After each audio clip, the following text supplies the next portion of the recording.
राष्ट्रपति द्रौपदी मुर्मू के अपमान का आरोप लगाते हुए आदिवासी समुदाय ने नियामतपुर में किया सड़क जाम।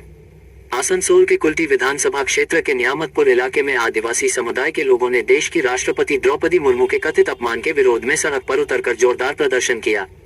इस दौरान नियामतपुर के शलकलानी इलाके में जीटी रोड को कुछ समय के लिए जाम कर दिया गया, जिससे वहां यातायात पूरी तरह प्रभावित हो गया।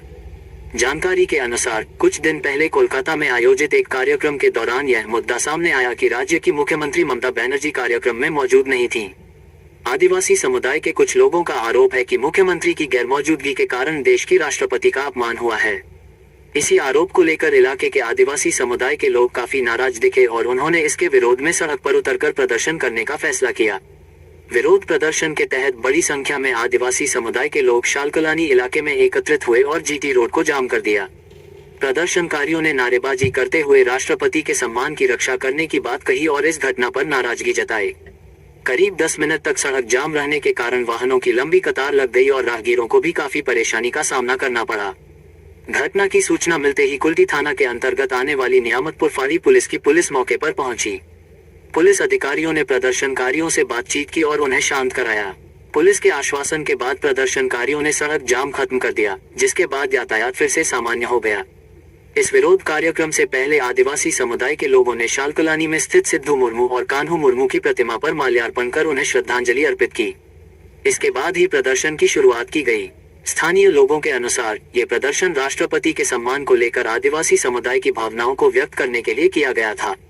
हालांकि पुलिस की पहल से स्थिति जल्द ही सामान्य हो गई और किसी तरह की बड़ी घटना नहीं हुई। এটা হচ্ছে আমাদের সিধু কানু মূর্তির সামনে আমরা পথ বসার কারণ এটা হচ্ছে আমাদের রাষ্ট্রপতি দ্রৌপদী মুর্মুকে যেভাবে রাজ্য সরকার অপমান করছে তার প্রতিবাদে আমরা এখানে রোডে বসেছি। আমাদের এই অপমান ধিক্কারজনক অপমান আমাদের এই রাজ্য সরকার এসসি এসটি থেকে যেভাবে পরপর তার মন্ত্রী এমএলএ এমপিরা যেভাবে অত্যাচার করে যাচ্ছে তার প্রতিবাদে আমরা এখানে বসেছি। এটা কি রাজ্য জুড়ে হচ্ছে না শুধু পুরো রাজ্য জুড়ে হচ্ছে। আমরা এবার দেখিয়ে দেবো এসসি এসটির পাওয়ার কত। আমরা এই বিধানসভায় আসানসোল সাব ডিভিশনের 9টা বিধানসভার মধ্যে সব বিধানসভায় এসসি এসটি একটা ভোট তৃণমূলকে দেবে না। এবং শুধু তা না, পশ্চিমবাংলায় আমরা দেখিয়ে দেবো যে আমাদের অপমান করা কত খারাপ জিনিস হয়েছে। ওরা এই ভোটে বুঝতে পারবে 2026-এ আমাদের এসসি এসটি ভোট ওদের একটাও ঝুলিতে পড়বে না। এইখান থেকে আমরা উপরে ফেলে দেবো টিএমসিকে। বিক্ষোভ যে কেউ করতে পারে, বিজেপি ভুল বোঝাচ্ছে। আমরা আদিবাসী থেকে শুরু করে আমরা এসসি এসটি সম্প্রদায়কে তৃণমূল কংগ্রেস এবং মমতা বন্দ্যোপাধ্যায় সবসময় সম্মানের চোখে দেখেন, সবসময় তাদেরকে প্রচুর উন্নয়ন তাদের করেছেন এবং রাষ্ট্রপতিকে আমরা সকলে সম্মান করি। তিনি এসেছিলেন, সেই প্রোগ্রামটা সরকারি কোনো প্রোগ্রাম ছিল না, একটা বেসরকারি প্রোগ্রাম ছিল এবং দেখেছিলেন মমতা বন্দ্যোপাধ্যায় ধর্ণা মঞ্চে অবস্থান বিক্ষোভ করেছিলেন যে এই এসআইআরের জন্য এত মানুষের প্রাণ যাচ্ছে, সেই জন্য মমতা বন্দ্যোপাধ্যায় সেখানে উপস্থিত থাকতে পারেনি। আপনারা এই যে বিজেপি এইটাকে নিয়ে একটা ইস্যু করছে, মানুষজনকে এসটি সম্প্রদায় আদিবাসী সম্প্রদায়ের মানুষজনকে ভুল বোঝাচ্ছে। আচ্ছা, মমতা বন্দ্যোপাধ্যায় ধর্ণা মঞ্চ থেকে দেখিয়েছিলেন যে দ্রৌপদী মুর্মু এবং দাঁড়িয়ে রাষ্ট্রপতি দেশের দাঁড়িয়ে এবং সেখানে প্রধানমন্ত্রী এবং আডবাণীজি বসেছিলেন।